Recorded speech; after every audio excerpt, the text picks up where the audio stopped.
কবর জগৎ এমন এক ভয়ঙ্কর, যেখানে যাওয়া মাত্রই শুরু হয়ে যাবে তার উপরে সওয়াল আর জবাব। প্রথম প্রশ্নটাই করা হবে, মার রাব্বুকা ওয়া মা দীনুকা ওয়া মান হাযার রাজুল আল্লাযী বুইসা ফীকুম ইউকালু লাহু মুহাম্মদ। রব তোমার কে, ধর্ম তোমার কি, উনি কে যাকে মানুষজন মুহাম্মদ বলে ডাকত। তিনটা প্রশ্নের জবাব যেই মানুষটা দিতে পারবে যুবক, আল্লাহ বলবেন আমার বান্দা সত্য বলেছে, তার কবরটারে জান্নাতি পোশাক দিয়া তারে জান্নাতি পোশাক পরাও, কম দামি কাপড় আমার জান্নাতি বান্দার পরনে আর মানায় না, জান্নাতি পোশাক তারে পরাও। ওয়া আফরিশুহু মিনাল জান্নাহ, জান্নাতি বিছানা তারে বিছায় দাও। আর জান্নাত থেকে একটা সুরুং তার কবরে তোমরা করে দাও, যেন কিয়ামতের আগ পর্যন্ত কবরে শুয়ে শুয়ে সে জান্নাতের সুখ শান্তি পাইতে পারে। মায়ার নবী, দয়ার নবী সাহাবায়ে কেরামদেরকে নিয়ে মদিনার কবর জান্নাতুল বাকির পাশ দিয়া যান। আল্লাহ নবী সাহাবায়ে কেরামকে বলেন, সাহাবীরা থামো, আল্লাহ আমাকে অন্তর চোখে দেখাইছেন এই কবরটার ভিতরে একজন যুবক জাহান্নামের আগুনে ভুগতেছে। তোমাদেরকে আল্লাহ পাক জাহান্নামের কবরের আযাব আল্লাহ তোমাদেরকে দেখায় না দুনিয়ার নিজাম ঠিক রাখার জন্য, কিন্তু আল্লাহ আমাকে অন্তর চোখে দেখায় দিছে এই কবরের ভিতরে একজন যুবক, কিন্তু ওই যুবক জাহান্নামের শাস্তি ভোগ করতেছে। আমি রহমতের নবী তার পার দিয়ে চলে যাব, অথচ তার জন্য আল্লাহর কাছে সুপারিশ করব না, হইতে পারে না, হতে পারে না। চলো আমি নবী তোমাদেরকে নিয়ে আল্লাহর কাছে সুপারিশ করি। আমি শুধু চাইবো আর তোমরা আমিন আমিন বলবা। সাহাবায়ে কেরামকে নিয়ে মায়ার নবী, দয়ার নবী তিনি যখন হাত উঠে দিলেন আর বলতেছেন, মালিক তুমি তো আমাকে রহমতের নবী বলেছ, রহমতের নবী কবরের পাশ দিয়া চলে যাবে আর কবরের ভিতরে আযাব চলবে, হয় না মালিক, হয় না, হয় না। আল্লাহ তুমি হাতের দাম তোমার দরবারে অনেক বলেছ, হাত উঠাইছি, দয়া করে তুমি কবরের আযাবটা বন্ধ করে দাও। সাহাবায়ে কেরাম আমিন আমিন বললেন, কিন্তু যুবকের আযাব বন্ধ হলো না। নবীজি আবার হাত উঠাইলেন, সাহাবায়ে কেরাম আবারও আমিন বললেন, কিন্তু যুবকের আযাব বন্ধ হয় না। আবারও নবী হাত উঠাইলেন, আযাব বন্ধ হয় না। এবার নবী জানতে চায়, মালিক আমার হাতের দাম কি তোমার দরবারে কমে গেল? ও মালিক আমি হাত উঠাইতে দেরি, তুমি কবুল করতে দেরি করো না। তাবুকের ময়দান থেকে, যুদ্ধের ময়দান থেকে নবী ফিরে আসতেছেন, হযরত আলীর উরাতে নবী মাথা রেখে একটু ঘুমাবেন। আলী রাদিয়াল্লাহু তাআলা আনহুর উরাতে মাথা রেখে রহমতের নবী যখন একটু বিশ্রাম নিলেন, আলী রাদিয়াল্লাহু তাআলা আনহু আসরের নামাজটা তিনি পড়তে পারেন নাই। ভাবছেন নবীজি যখন বিশ্রাম থেকে উঠবেন তখন আলী নামাজটা পড়ে নিবে, কিন্তু রহমতের নবীর চোখ লেগে গেল। এইদিকে সূর্য লাল হয়ে যাচ্ছে, আসরের টাইম কাজা হয়ে যাচ্ছে। আলী রাদিয়াল্লাহু তাআলা আনহুর পেরেশানি বেড়ে গেল, কারণ নামাজের প্রতি যার মহব্বত জন্ম নেই রে যুবক, কোনো কারণে যদি নামাজ তার কাজা হয় দিলের ভিতরে কিন্তু কষ্ট লাগে। নবীজি বলেছেন এটাই ঈমান, এটাই হলো ঈমান। মাল ঈমান ইয়া রাসূলুল্লাহ? ইযা সাররাতকা হাসানাতুকা ওয়া ইযা সাআতকা সাইয়্যাতুকা ফাআনতা মুমিন। সাহাবী জিগায়, নবী গো ঈমান কারে কয়? রাসূল কয়, নেক আমল করলে যার অন্তরে প্রশান্তি পায় আর গুনাহ হয়ে গেলে যার অন্তরে অশান্তি লাগে, বুঝবায় তার ঈমান আছে, ঈমান আছে, বুঝবায় তার। এটা হলো ঈমানের স্কেল। ইমান মাপার স্কেল। ইসলামের পক্ষে কথা শুনলে যার ভালো লাগে, ইসলামের বিপক্ষে কথা শুনলে যার আঘাত লাগে, বুঝতে হবে তার ইমান আছে। আর যদি কোনো মানুষ ইসলামের বিপক্ষে কথা শুনলো কিন্তু কলিজায় ব্যথা লাগলো না, কারণ হলো যে কইছে সে তার নেতা, যে ইসলামের বিরুদ্ধে কইছে সে তার নেত্রী, যে কইছে সে তার বন্ধু, সে তার বাপ, সে তার ভাই। এমন কোন কারণে যদি ইসলাম বিরোধী কথা শোনার পরেও তুমি কইলে সে বাদ দাও, অন্তরে তোমার ব্যথা না লাগে, প্রতিবাদ তুমি না করো, তোমার কপালে নামাজের যত বড় চিহ্ন থাকুক, বছরে বছরে তুমি হজ করো আর উমরা করো, রসুল কয়ে তোমার ইমান নাই, ইমান নাই, ইমান নাই। আমার কথা না, নবীর কথা। আমার নেতায় কইছে এজন্য আমি চুপ, অথচ আমার আল্লাহর বিরুদ্ধে, রসুলের বিরুদ্ধে, ইসলামের বিরুদ্ধে। আল্লাহ রসুল কয় তোমার কপালে নামাজ পড়তে পড়তে কপালে কর ফালাইয়া দিল, আমি রসুল বলতেছি, আলামতে কয় তোমার ইমান নাই, ইমান নাই। নেতা বড় না ইসলাম বড়? নেত্রী বড় না নবী বড়? আমি নেতার কথা মানব ততক্ষণ যতক্ষণ আমার রসুলের বিরুদ্ধে কথা না কয়, দল করব ততক্ষণ যতক্ষণ ইসলাম বিরোধী কথা না কয়। কেউ এই দোয়া করেন, আল্লাহ মরণ যেন আমার যে দল করি দলের উপরে হয়, ইজাদ দোয়া কেউ করে না। মুসলমান দোয়া করে মরণ যেন ইমানের হালতে হয়। তাহলে আমি আল্লাহর কাছে এই কথা বুঝাইলাম মুখে যে আমার দল বড় নয়, ইমান বড়, নেতা নেত্রী বড় নয়, আল্লাহ রসুল বড়। এরপরে মুখে কইলাম আর কাজে দেখাইলাম ভিন্নতা, কাজে দেখাইলাম ভিন্নতা, এর নাম ইমান না, ঠিক কিনা? ভাইরা আমার, এজন্যই হযরত আলী রাদিয়াল্লাহু তাআলা আনহুর অন্তরে ব্যথা, পেরেশানি বেড়ে গেল। সূর্য তো লাল, কিছুক্ষণের ভিতরে হয়তো সূর্য ডুবে যাবে, আমার আসরের নামাজ বুঝি কাজা হয়ে যাবে। কিন্তু আমি নবীর কেমন করে ঘুম থেকে তুলবো, কেমন করে নবীকে বলবো, নবী গো উঠেন, আমার নামাজ কাজা হয়ে যাচ্ছি। রহমতের নবী, দু জাহানের বাদশা, আমি আলীর উরাতে ঘুমায়, এটা তো আলীর জন্য খুশনসিব, ঠিক না? দু জাহানের বাদশা আলীর উরাতে ঘুমায়, এটা তো আলীর জন্য বড় খুশনসিব। কেমনে নবীর ঘুম ভাঙ্গাবো, কেমন করে আমি নবীর ঘুম ভাঙ্গায় কষ্ট দিব? এমনি আলীর মন আলীরে কয়, আলী না রে আলী, সাবধান, দু জাহানের বাদশার ঘুম ভাঙ্গাবি না, কষ্ট দিবি না, প্রয়োজনে তোর নামাজ কাজা হয়ে যায়, হয়ে যাও, তবুও রহমতের নবীর ঘুম ভাঙ্গাবি না। কাজা হয়ে গেল নামাজ, সূর্য ডুবে গেল, নবীজির ঘুম ভাঙল। নবী আলীর চেহারার দিকে তাকায় বুঝে গেছেন কিছু একটা ঘটছে। নবীজি বলতেছেন, আলী কি হইছে, চেহারা এমন কেন? কয় নবী গো, আমার আসরের নামাজ পড়া হয় নাই। কেন? কয় আমি মনে করেছি আপনি উঠে যাবেন, কিন্তু আপনার চোখ লেগে গেছে, এজন্য আমি আর আপনারে ডাক দেই নাই। নবীজি বলতেছেন, আলী রে, কেন তুমি আমাকে ডাক দিলি না? আলী কয়, ইয়া রাসূলুল্লাহ, আপনার ঘুম ভাঙায় কষ্ট দিতে আমার মন মানে নাই, এজন্য আমি আপনারে ডাক দেই নাই গো নবী।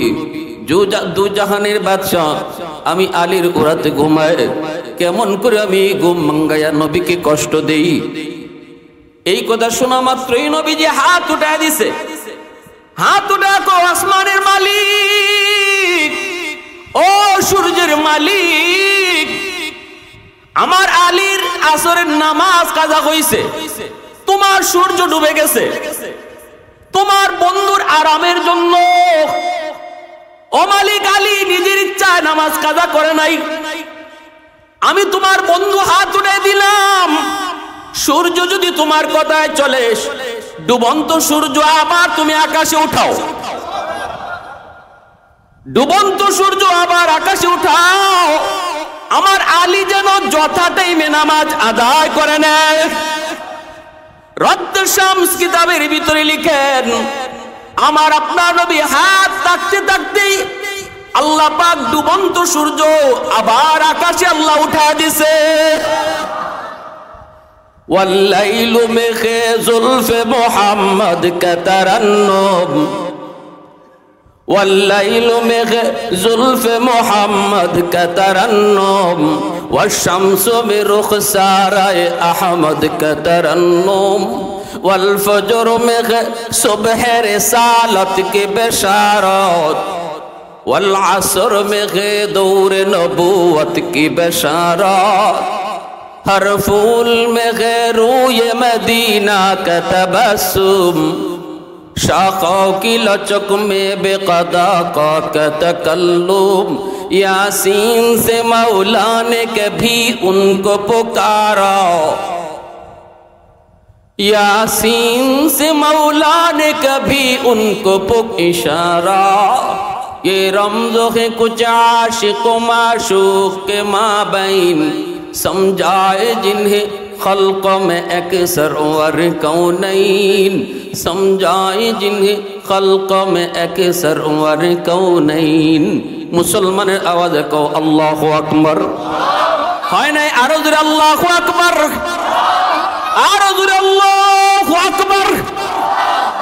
যেই নবীর তো হাতের তো দাম, ওই নবী 3 বার হাত উঠাইছেন, কবরে আযাব আল্লাহ বন্ধ করে না। এইবার নবী জানতে চান মালিক হাতের দাম কি কমে গেল? আল্লাহ কয় না বন্ধু, হাতের দাম কমে নাই, কমে নাই। এই যুবকের মা এখনো দুনিয়ায় জীবিত, মার কলিজায় ব্যথা, মারে মারছে, মার গায়ে এখনো মাইরের দাগ আছে। মরণের সময়টাতেও সন্তানদের মায় মাপ দেয় নাই।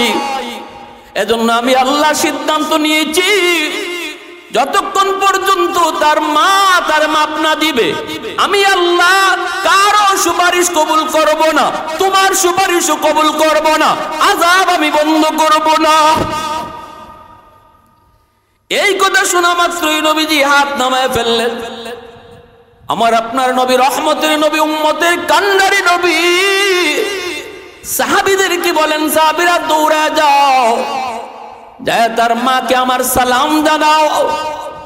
মহিলা আসলে পরে নবী কই, মা গো কবরটা চিনোনি? মহিলা চোখের পানি ফেলে কান্দে আর কই, নবী গো এই কবরটা হলো আমার সন্তানের কবর। নবীজি বলতেছেন, সন্তান বুঝি তোমার অনেক কষ্ট দিয়েছে, তোমার কলিজায় নাকি অনেক ব্যথা। আমি দুজাহানের বাদশা রহমতের নবী, উম্মতের কান্ডারি নবী আল্লাহর কাছে হাত উঠাইছিলাম, একবার নয় গো মা, 3 বার তোমার সন্তানের আযাব বন্ধ হওয়ার জন্য হাত উঠাইছি, কিন্তু আমার দোয়া আল্লাহ কবুল করে না, আমার সুপারিশ আল্লাহ কবুল করে না। আল্লাহ জানায় দিছে, তুমি মা যতক্ষণ পর্যন্ত তারে ক্ষমা না করবা আল্লাহ তার কবরের আযাব বন্ধ করবে না। তাহলে বোঝা গেল বাপ মার অবাধ্য সন্তান কবরে যাওয়া মাত্রই তার কবরের আযাব শুরু হবে। নবীজি বলতেছেন, মা গো 10 মাস 10 দিন তুমি তো তারে পেটে নিয়েছো, মাফ করে দাও। মহিলা তখন মাথাটা নিচের দিকে দিয়ে দিল, কথা কয় না, হাও কয় না, নাও কয় না। নবীজি আবার বলতেছেন, মা একটু দয়া করো, সন্তানের উপর রহম করো, তুমি মাফ না করলে তার আযাব বন্ধ হবে না। মাথাটা উঠায়া চোখের পানিটা মুইচা অনেক শক্ত হইয়া নবীজির দিকে তাকায় কয়, নবী গো আমি কি আমার পিঠে মাইরের দাগ দেখাইমু? আমি কি আমার পিঠে মাইরের দাগ দেখাইমু? না গো নবী, আমি এরে মাফ করবো না। বউয়ের কথায় আমি মারে মারতো। আল্লাহ নবীর চোখ থেকে দর দর করে পানি পড়ে। নবীজি কান্দে আর কয়, মালিক আমি তো আমার মারে পাই না, 6 বছর বয়সে মা হারাইলাম, জন্মের আগে বাবা হারাইলাম। মার আদর কেমন, বাবার আদর কেমন আমি নবী তা জানি না। যেই সন্তান মা পায়া বাবা পায়া বাপ মারে কষ্ট দেয়, এ কত বড় নালায়েক। আল্লাহ নবী তখন চিন্তায় পড়ে গেলেন, মা তো শক্ত খায়া গেছে, মাফ করবে না। আর যদি মায় মাফ না করে আল্লাহ তারে মাফ দিবে না। রহমতের নবী এই অবস্থায় কেমন করে ফালায়া যান? নবীজি কিং কর্তব্য বিমূঢ় হয়ে পড়লেন। এবার রাসূল একটা চিন্তা করলেন, মার দিল কেমন করে নরম করা যায়, শক্ত দিলটা কেমন করে নরম করা যায়। এবার নবী বলতেছেন, মা গো, ও মা, শক্ত হয়ে গেছে তোমার দিলটা, কবরের আযাবটা তুমি দেখতেছো না, আমি দেখতেছি। এবার রাসূল আল্লাহর কাছে আবদার করে, মালিক, আমার মন বলে কবরের আযাবটা যদি তুমি মার চোখেও আমার মতো দেখায় দাও। মা যদি নিজের চোখে সন্তানের কষ্ট দেখে, আমি নবীর মন কয় মার দিলটা নরম হয়ে যাবে। আল্লাহ, তুমি আমার এই সুপারিশটা কবুল করো, কবরে আযাবটা মার চোখেও তুমি দেখা দাও। তখনই আল্লাহ কই, ঠিক আছে বন্ধু, তোমার এই সুপারিশ আমি কবুল করলাম। এইবার কবরের আযাবের দৃশ্য আমার নবী যেভাবে দেখতেছেন, মায়ও নিজের চোখে দেখতেছি। চোখের সামন থেকে আল্লাহ পাক কুদরতি পর্দা দুজনে সরায় দিলেন, মার চোখের সামন থেকে আল্লাহ সরায় দিলেন। এমনি মা দেখতেছি কবরের ভিতরে সন্তান আগুনে পড়ে সাপের কামড় খায়, আর মা মা কয়ে চিৎকার করে কাঁদতেছে। কারণ আযাবটা বুক করতেছে কেন এটা সে বুঝতেছে। মা মা কয়ে চিৎকার করে কাঁদতেছে, মা গো মা, মাফ করো গো মা। এই দৃশ্যটা দেখা মাত্রই দুঃখিনী মার দিলটা নরম হয়ে গেছে। চিৎকার দিয়া মায় কয়, নবী গো, ওগো নবীজি, আমার মনে কোনো কষ্ট নাই, আমি আমার সন্তানকে মাফ করে দিছি। আল্লাহকে কোন আমার সন্তানের আযাব যেন আল্লাহ বন্ধ করে। সাথে সাথে আল্লাহ পাকের পক্ষ থেকে কবরের আযাবটা আল্লাহ পাক বন্ধ করে দিয়েছে। এজন্যই বলতেছিলাম, রে যুবক, কবরের আযাব, কবরের সুখ দুঃখ এটা চিরন্তন সত্য। তুমি আমি চোখে দেখি আর না দেখি, আল্লাহ আমাদেরকে দেখায় না, কিন্তু আমার আপনার নবীর আল্লাহ পাক অন্তর চোখেও আল্লাহ দেখাইছে। ঠিক কিনা জোরে কও। এই কবর জগৎ কারো জন্য হবে জান্নাত, কারো জন্য জাহান্নাম। 3 সওয়াল 3 প্রশ্নের জবাব দিতে পারছো, কবর তোমার জন্য জান্নাত। যদি 3 প্রশ্নের জবাব তুমি দিতে না পারো, তাহলে জাহান্নাম। এরপরই ভাইরা বন্ধুরা, তোমার শুরু হয়ে যাবে হাসরের ময়দানের পরই তোমার হয়তো ফয়সালা জান্নাত নয়তো জাহান্নাম। সর্বনিম্ন যেই মানুষটারে আল্লাহ পাক জান্নাত দিব, এই মানুষটারও আল্লাহ পাক 10 দুনিয়ার সমান জান্নাত দেলাইব। কয় দুনিয়ার সমান? জোরে কও, আর একটু জোরে কও, কয় দুনিয়া? 100 টাকা জায়গা লইয়া তুমি আরেকজনের উপরে মামলা করে দিছো, ক্ষমতার বলে শক্তির বলে 150 টাকা জমি লইয়া তুমি আরেকজনের উপরে জুলুম করেছো। 150 টাকা জায়গার কারণে 10 দুনিয়ার সমান জান্নাত যে হারায়, সে বুদ্ধিমান নাকি বোকা?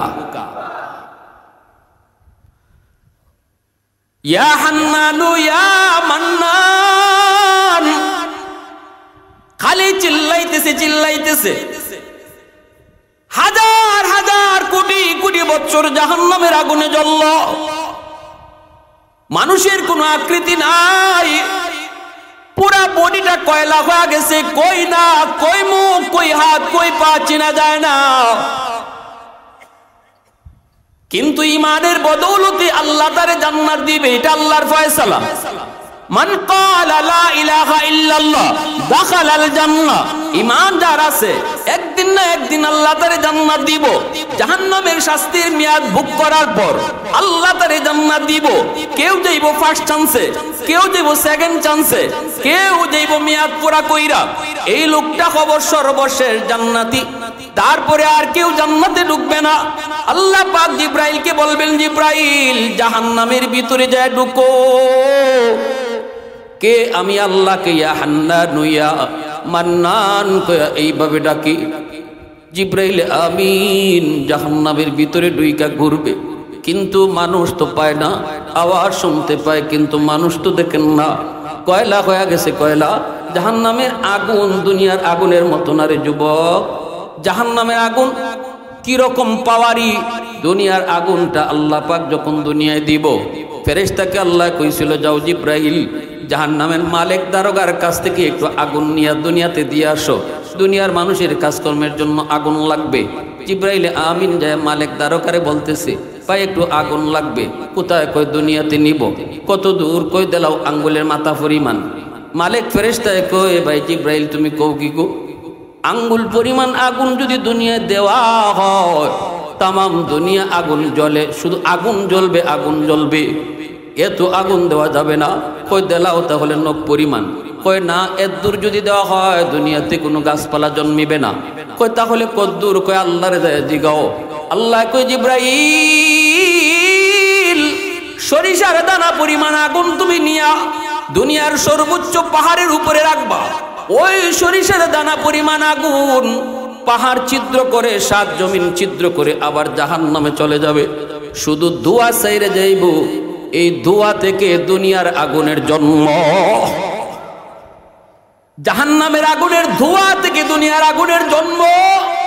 এই দুনিয়ার আগুনে যদি আঙ্গুল রাখতে না পারো যুবক, তাহলে একটু বুঝো জাহান্নামের আগুনের তেজটা কেমন। লোকটা চেনা যায় না, হাত পা অঙ্গগুলি বোঝা যায় না। জিব্রাইল আমিন কয়, মালিক মানুষ তো দেখি না কিন্তু আওয়াজ শুনি। আল্লাহ বলতেছেন, জিব্রাইল তুমি বের হয়ে আসো। জিব্রাইল আমিন বের হয়ে আসলেন।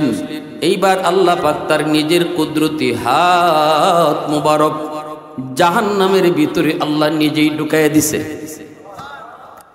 কয়লার মতো মানুষটারে আল্লাহ তার কুদরতি হাতের তালুতে উঠাইব, আবে হায়াতের পানি দিয়ে আল্লাহ তারে ধুইব, নাক মুখ চোখগুলি বাইরিব। এরপরে আল্লাহ তারে জিগাইব, বান্দা কেন ডাকোস? জাহান্নাম আমাকে ডাকার জায়গা না, আমাকে ডাকার জায়গা ছিল দুনিয়া। দাওয়াত তাবলীগ ওয়ালারা তোরে কত ডাকলো, মসজিদে নিতে পারে নাই। ওয়াজ মাহফিলের আওয়াজ তোর কানে গেল, বইবার সুযোগ তুই পাস নাই।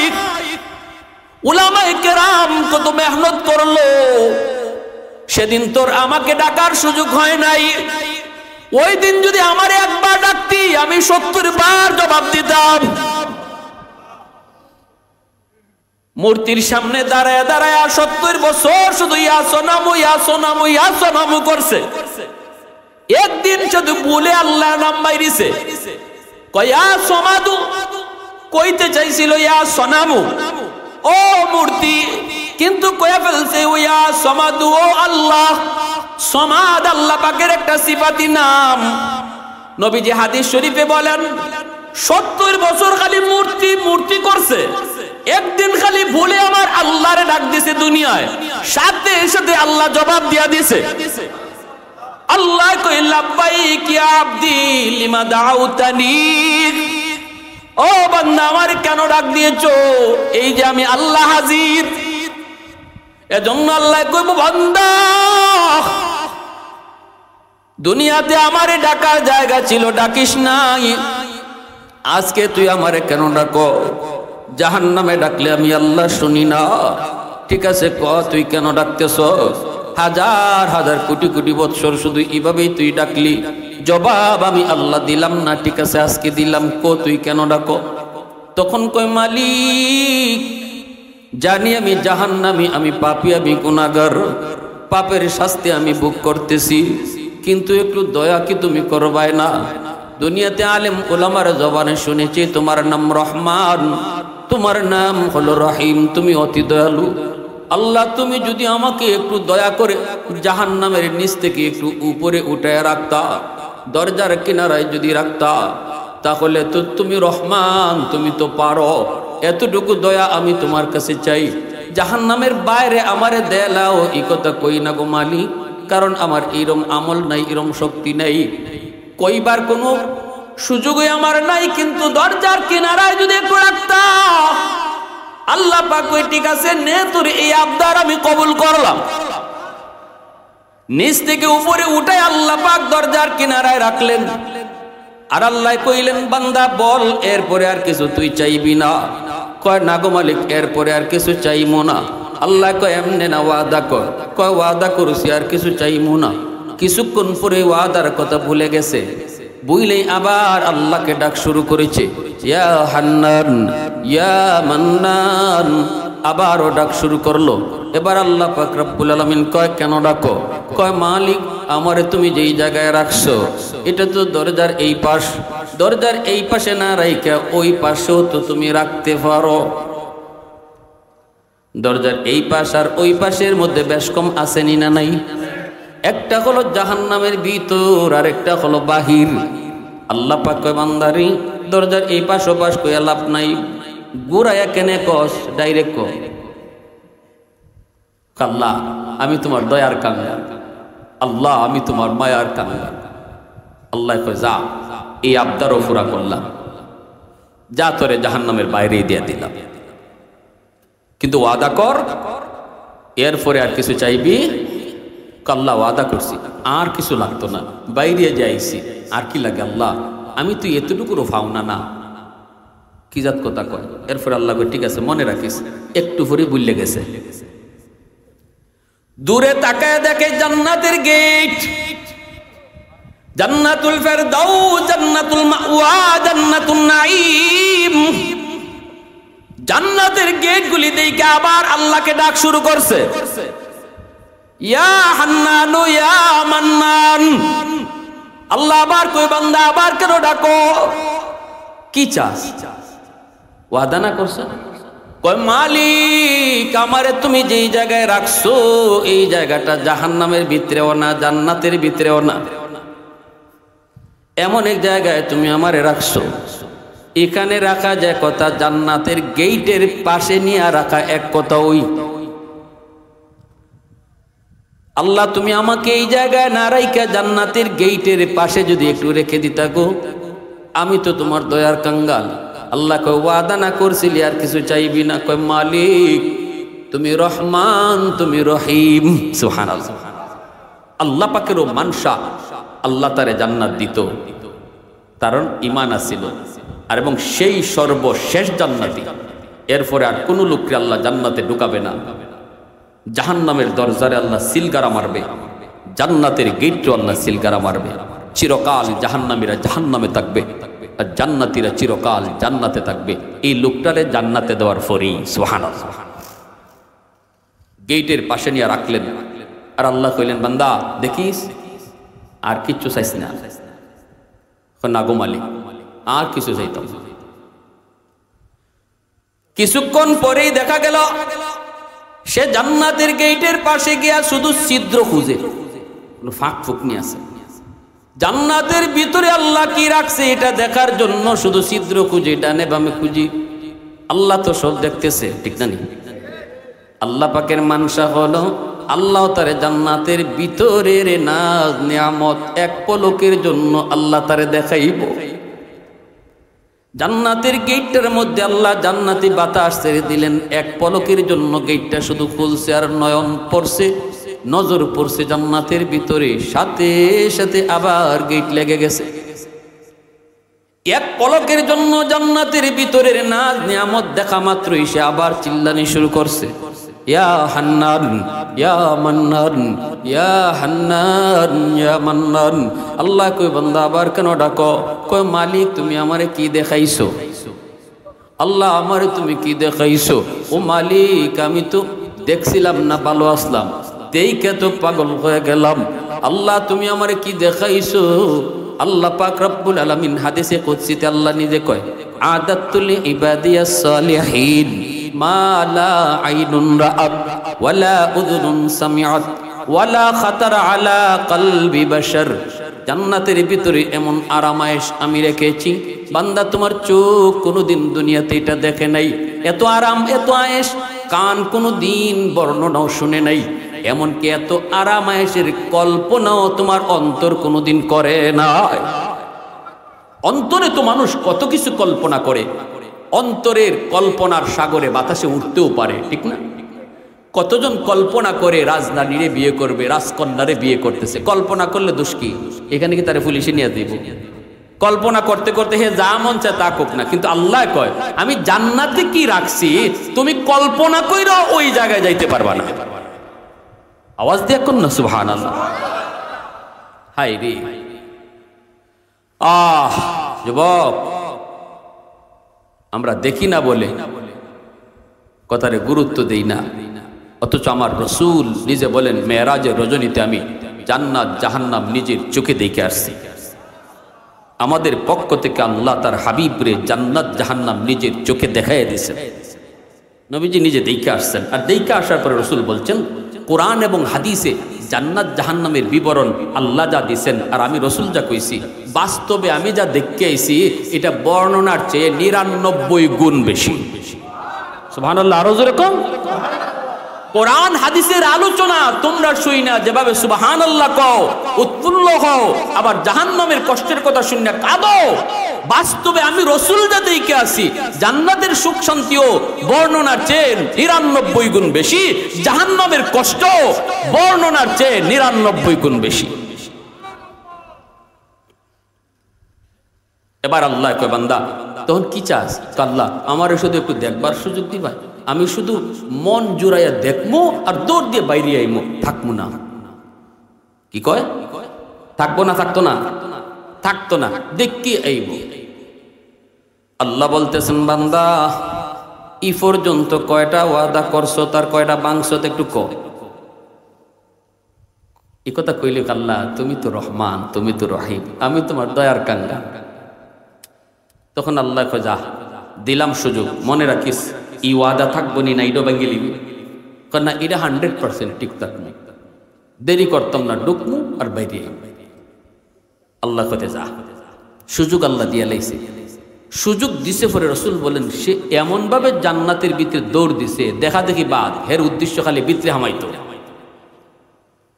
আল্লাহ যখন কইব বাইর, তখন বাইরিতেও যেন সময় লাগে, যা দেখুন লাগে আইবার সময় দেখবো না, আগে হামাই। কেমন চালাক্যা, দৌড় যে দিছে আর ডাইনে ভাবে চায় না, দিছে আল্লাহ ধমক, এ বান্দা থাম, ধমক খাইয়ে থামছে। এটাই কথা ছিল, তাড়াতাড়ি বাইর। তখনই মাথাটা নিচের দিকে দিয়া কয় মালিক আমাকে তুমি বুঝি বের করে দিবা? আল্লাহ কয় আমি কেন বাইর করবো, তুই তো কইলি বের হইয়া আসবি। তখন আল্লাহরে কি কয় শুনে, কয় এখন যদি তুমি আমারে বের করে দাও তাহলে তোমার ওয়াদা বাঙ্গা হইব। আল্লাহরে কয় এতক্ষণ পর্যন্ত আল্লাহ ওয়াদা ভাঙছে না হে ভাঙছে? এখন আল্লাহরে কয় যদি আমারে তুমি জান্নাত থেকে বের করে দাও তাহলে তোমার ওয়াদা ভাঙ্গা হইব। আল্লাহ পাক রব্বুল আলামিন কয় কিতা কইলে? আরেকবার হোসাই, আমি তোরে কখন ওয়াদা করলাম? তোর সাথে আমি কখন ওয়াদা করলাম? এতক্ষণ খালি তুই ওয়াদা করছো তার ভাঙছ, আমি কই করলাম? কয় মালিক আমার সাথে তুমি করো নাই, কিন্তু ওয়াজ মাহফিলে না গেলেও কানটা খাড়া রাখছিলাম। হুজুরে কইছে তুমি জান্নাতে যারে একবার দিবাই আর কোনোদিন বের করতায় না। দেখছেন নি, যেখানে তুমি জান্নাতের কথা কইছো সেখানে খালিদিনা ফিহা কইছো, জান্নাত একবার যে ঢুকবো আর বাইরে তো না। আমি তো কোনো না কোনো শুরুতে চালাকি কইরা হোক আর বুদ্ধি কইরা হোক ঢুকে পড়ছি। এখন যদি আমাকে তুমি বের করে দাও তাহলে তোমার ওয়াদা ভাঙ্গা হয়নি, একটু কও। সাথে সাথে আল্লাহ পাক কুদরতি মুস্কি আইসে দিছে। সুবহানাল্লাহ, জোরে কথা। এই জায়গাটাতে শোনা মাত্রই আল্লাহ হাসছে। নবীজির যখন জিব্রাইল কথাটা শোনায়, জিব্রাইলও হাসছেন, নবীও এই জায়গায় হাসছে। নবীজি সাহাবায়ে কেরামদেরকে শুনাইছেন, এখানে সাহাবায়ে কেরামরাও হাসছেন। আমাদের উস্তাদগণ হাদিস শুনাইছেন, এখানে আইসা তারাও হাসছে, আমরাও হাসছি। আমি আপনাদেরকে শুনাইছি, আপনারাও হাসছেন। এই জায়গাটাতে আইসে যারা মুস্কি হাসি দিব, আমার নবীর একটা সুন্নতের উপরে আমল হয়ে যাইব। নবীজির একটা হাসির সুন্নত কোন জায়গাটার মধ্যে নবী হাসছেন, এই সুন্নতটাকে আল্লাহ পাক এমন সংরক্ষণ করা করছে, কিয়ামত পর্যন্ত এই সুন্নতটা এখানের মধ্যেই জারি থাকবে। ভাইয়েরা, বন্ধুরা, সাহাবীরা জায়গায় নবী গো আপনি হাসলেন কেন? নবীজি কয় আমি হাসমু কেন, এটা আমি আর কইয়া কি লাভ? জিব্রাইল যখন আমার শোনায় আমি দেখি জিব্রাইলও হাসছে। আমি জিব্রাইলে জিজ্ঞেস করলাম ভাই জিব্রাইল হাসছো কেন? জিব্রাইলে কয় নবী গো আমার কথা কইয়া লাভ নাই, আল্লাহ নিজে ওই হাসিয়া দিছে। সুবহানাল্লাহ, জোরে কও না। আলহামদুলিমান কদ্দারা খাইরান ওয়া খাবালা আলহামদুলিমান কদ্দারা খাইরান ওয়া খাবালা ওয়া শুকরু লিমান সাওয়ারা হুসনান ওয়া জামালা ফরদুন সামাদুন আন সিফাতিন খালকে বারিউন রব্বুন আযালিয়ুন খালাকাল খালকা কামালা লা জিদ্দা ওয়ালা নিদ্দা ওয়ালা হাদ্দা লিমাওলা আল আনা কামা কানা ওয়ালাম ইয়ালকা যাওয়ালা আল আনা কামা কানা ওয়ালাম ইয়ালকা যাওয়ালা। অসুবিধা হইতেছে আপনাদের ভাই? মনোযোগ আছে সবার? এবার আল্লাহ কয় যা, চালাকিটা তো কম করলে না, নমাজের খবর রাখছত না, কিন্তু আমার ওয়াদার খবর ঠিকই রাখছ, ঠিক না নি? হালাল হারামের খবর রাখছত না রে বান্দা, তুই যে চালাক্যেরি, আমার ওয়াদার খবর ঠিকই রাখছ। তে যেটা শুনছ সেটা ঠিকই শুনছ। আমি আল্লাহ যারে জান্নাতে একবার ঢুকাই আর বাইর করি না। যাও, জান্নাত যখন দিছি তো দিছি, যাও তোমারে দিয়া লাইছি। সুবহানাল্লাহ। ইসলামের ভিতরে আনন্দ আছে, হাসিও আছে, কান্নাও আছে। তবে হাসি, আনন্দ, কান্না সব ইসলামের নিয়ন্ত্রণের ভিতরে। ইসলামের নিয়ন্ত্রণের ভিতরে হাসিটাও ইবাদত, ইসলামের নিয়ন্ত্রণের গণ্ডির ভিতরে কান্নাটাও ইবাদত। আর নিয়ন্ত্রণের বাইরে গেলে হাসিও গুনাহ, কান্নাও। বিয়া শাদীর ভিতরে যদি আপনার আনন্দের বিষয়, এই বিয়া শাদীর অনুষ্ঠানটা আনন্দের, ইসলামের গণ্ডি মাইনে আপনি বিয়ের অনুষ্ঠান করেন, অনুষ্ঠানটা ইবাদতের ভিতরে শামিল।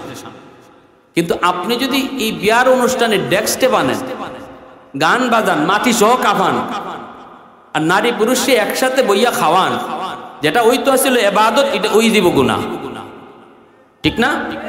মুমিনের জীবনের এমন কোনো কাম নাই যেটা ইবাদতে শামিল না। তার হাঁটা বলো, ঘুম বলো, খাওয়া বলো, হাসি বলো, কান্না বলো, দুনিয়ার সকল কাজ মুমিনের ইবাদত, যদি সেটা ইসলামের নিয়ন্ত্রণের ভিতরে থাকে।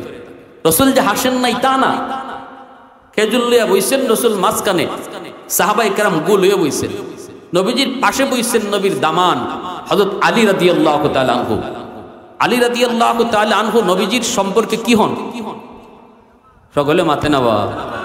নবীজি সম্পর্কে কোন মেয়েরে বিয়া দিছে?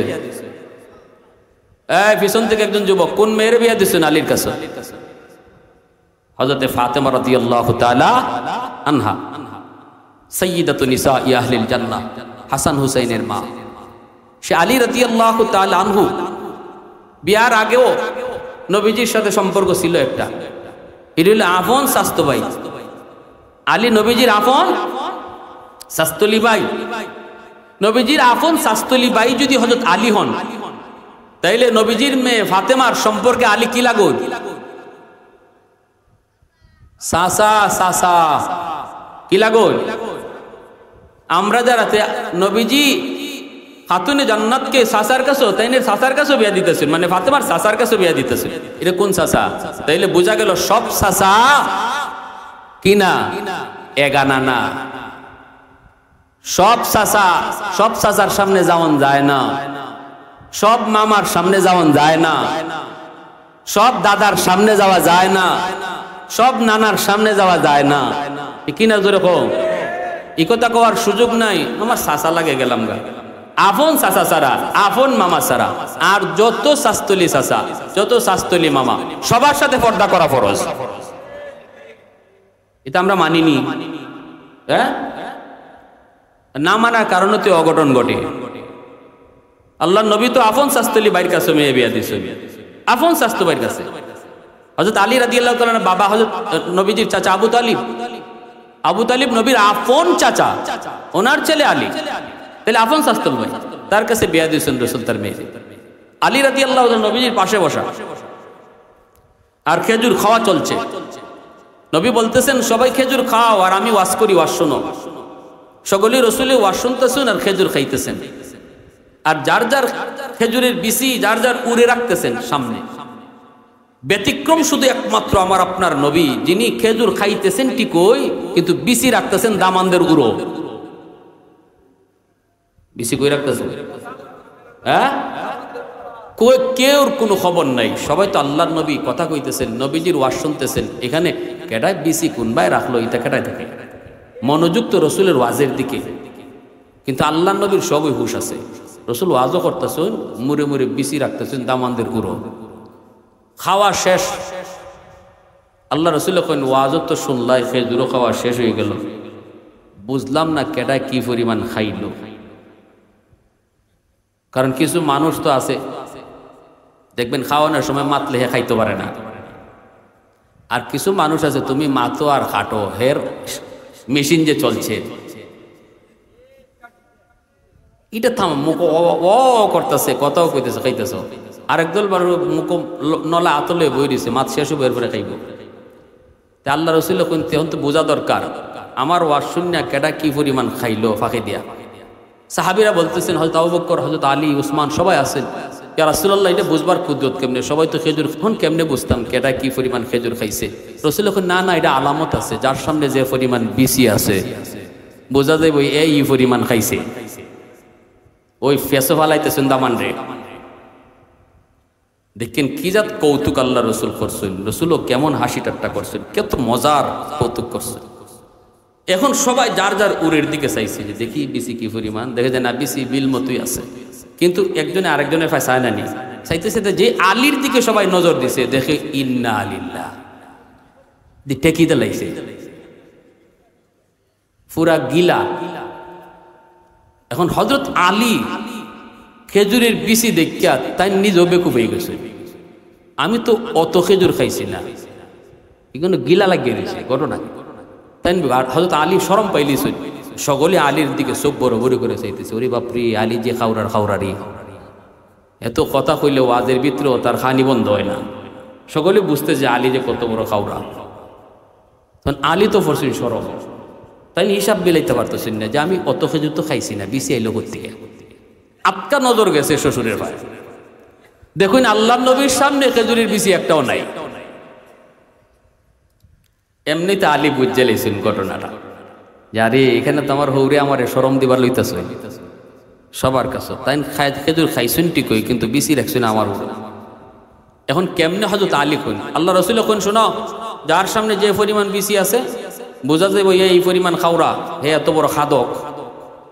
হযরত আলী কইন ইয়া রাসূলুল্লাহ কথা ঠিক, বিসি দেখলেই বোঝা যাবে কে কি পরিমাণ খাইছে আর কে কত বড় খাওরা, কিন্তু আমার কথা হইল যে খেজুরের সাথে বিসি সহ খাইলিছে হে কত বড় খাওরা।